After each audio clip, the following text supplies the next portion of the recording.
everybody. It's Rick down in Charlotte. Welcome to this week's episode of the Street Smart Millionaire. Well, I will tell you, Monday was a crazy day. The stock market was up about 2%. And then today, the market's kind of flat. And I wonder why. Here's what I will tell you.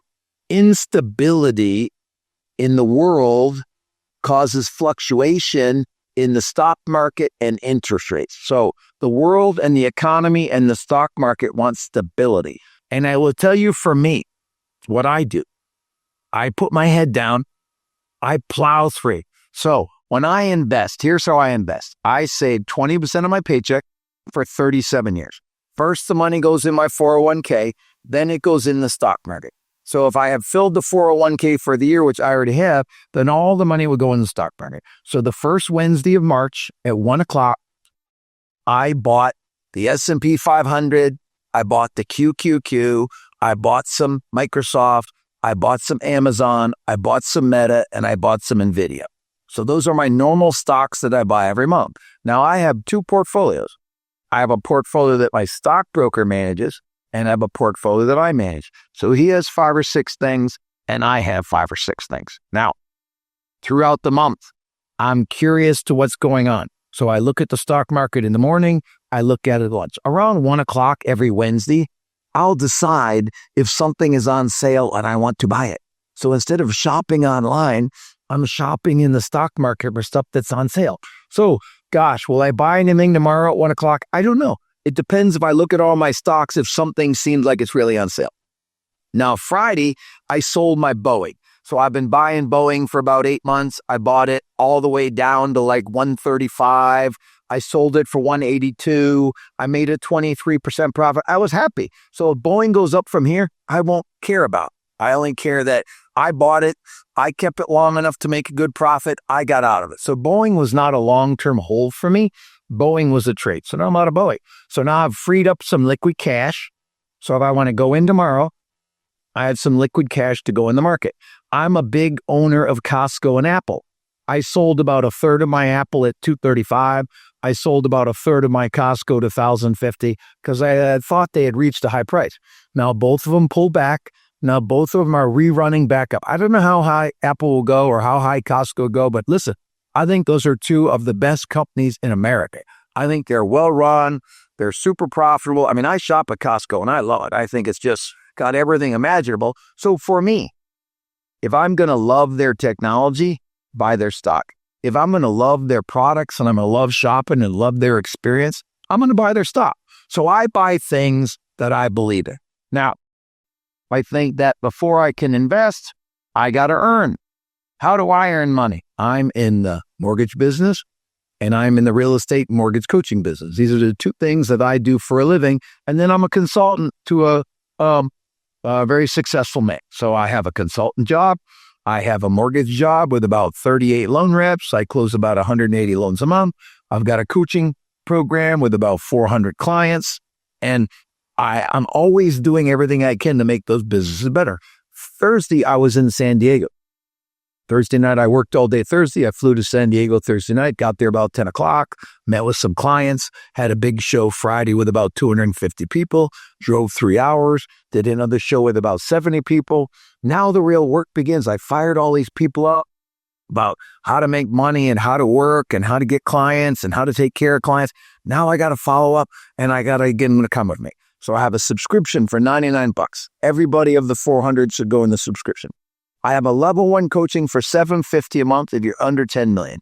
I've got coaching for over 10 million for $3,500 a month. And I got to find the clients that need to hire me. So here's what I will tell you. I think everybody needs help in every area of life. I think you need help with your fitness, help with your marriage, help with God, help with your money, help with your work. I think everybody's got to get help. But most people don't want any help. They just don't want any help. They just know it all. They just don't want any help. They're a flat out expert. And it drives me crazy. You know, I'm dealing with a bunch of employees this week, and I'll tell you a story. So I built a new house, really nice, dream house, built it about 2 years ago, moved in July. The pool's been leaky. So I argue and I call, and they're like, it's evaporation. I said, listen, this lives in 2 feet of water in a week. That's not evaporation. So finally they come out and say, oh yeah, it's leaking. They tear out some tiles. 2 weeks later, they say, oh, yeah, it's fixed. I said, great. Come out and clean the pool and fill the pool. He said, oh, no. We want to do the tile first. I said, no, you're not doing the tile. I want you to clean the pool and fill the pool, and let's see if it's still leaky.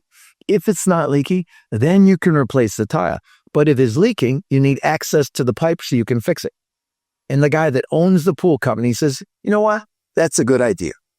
So here's what I will tell you. Most of the world does an okay job, and they get an okay paycheck.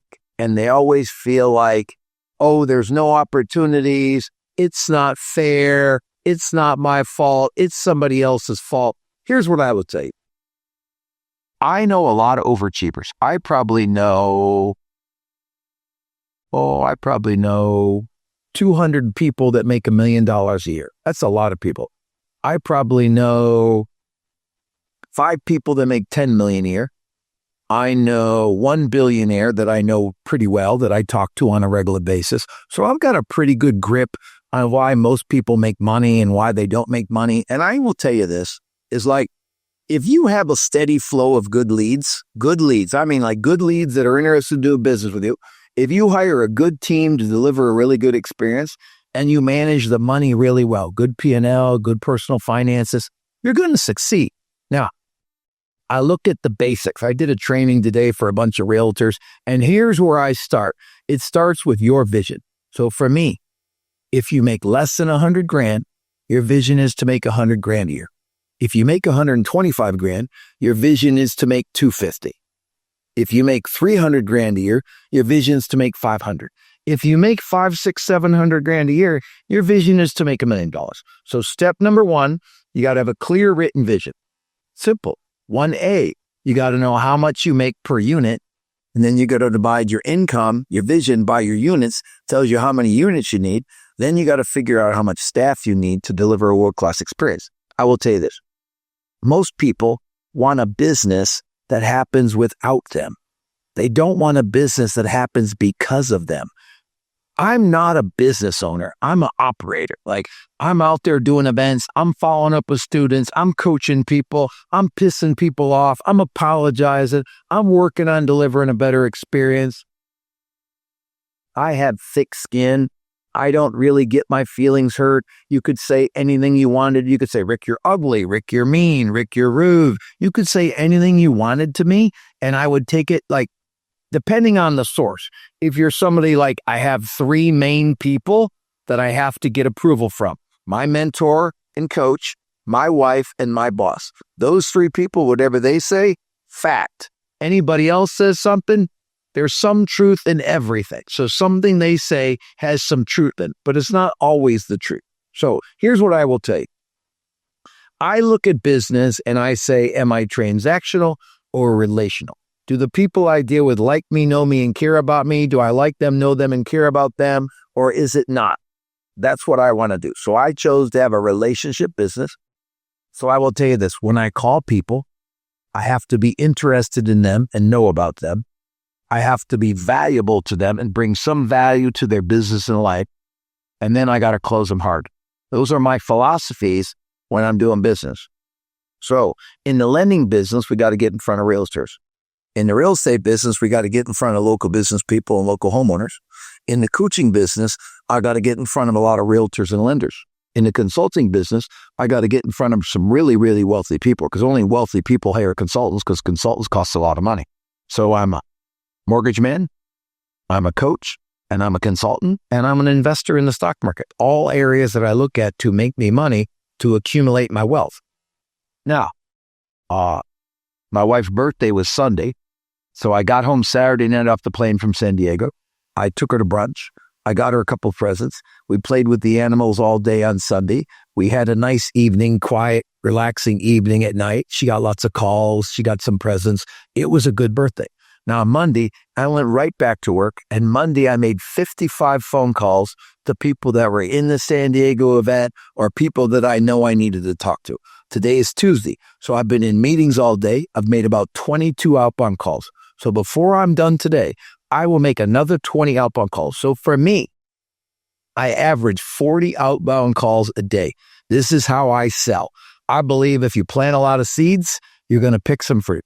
So I believe you plant a lot of seeds with people you like and know. I was just talking to one of my loan reps a little while ago, and she says she has horrible follow-up. Well, if you have horrible follow-up, people are going to think you don't like them. It'd be like you're single and you go on a date and you don't call the person. They're going to think you don't like them, period. That's what it is. That's what it's going to be. That's how it's going to happen. So you have to have great follow-up. You got to say thank you. You got to send cards. You got to buy presents. So there's a number of sales calls you got to make a day. The minimum would be 10 a day, 20, 30, 40. If you ever worked in a call center, you got to make 100 outbound calls a day. So I make about 40. The brokest of people don't make any. But if you make 10 a day and you're not doing well and you're listening to this podcast and you make 10 outbound calls a day, you will start your journey of hitting your vision and building your business. But there's a number of outbound calls every day that you have to make to get business. Now, the more calls you make, the more business you're going to do. The better calls you make, the more business you're going to do. I was talking to one of my young coaches who's working really hard to move up the coaching ranks with me. Right now, he coaches my entry-level employee coaching, and he has 38 closings this month in March. 38 closings. It's unbelievable. It's a gigantic month. He's the busiest of all my coaches that work for me. He has the most units closed. I have a realtor this month that is 14 closings for $22 million for $475,000 in revenue. Now, he spends about $80,000 a month. So he'll literally net $395,000 in a month. I have some people that are breaking some unbelievable records. Unbelievable records. My number one student made $1.4 million in the month of February. I just got his P&L and graded it. He made $1.4 million in net income after expenses. Now, did this just happen overnight, or was this a 20-year journey? It's a 20-year journey of vision, drive, process, systems, accountability, celebrate, failure, move on, start over. So this is the journey of wealth. Now, you make it, then you save it. So you make money, then you save 20% of your paycheck every month into the bank, the 401k, and the stock market for 30 years you invest. 30 years. You save 20%, you invest that money. That's how you accumulate wealth. Wealth takes at least 20 years to accumulate. And people get frustrated after 2 years, 5 years, 10 years, 20 years. They get frustrated. Now, I don't get frustrated. I'm not very educated. I'm not very smart. So for me, hard work is mandatory. Now, I love hard work. I think the Bible says you have to work hard. So I think you have to be a hard worker. I think hard work starts at 50 hours a week and could go up as much as 70. So if you're not working 50 hours a week, you're not really working hard. If you're working 60 or 70 hours a week, you're working really, really hard. I have a guy that works for me that does pretty good. He makes about 200. He's one of my trainers in my level 1 coaching program. Does really well. Been with me about 9 years. And he's older and he's had a lot of jobs and he's worked a lot of hours in his lifetime. And he's always telling me lately how hard he's working. I asked him today, how many hours working? I'm putting in at least 47 to 50. That's not hard work. Hard work is like 50 to 70.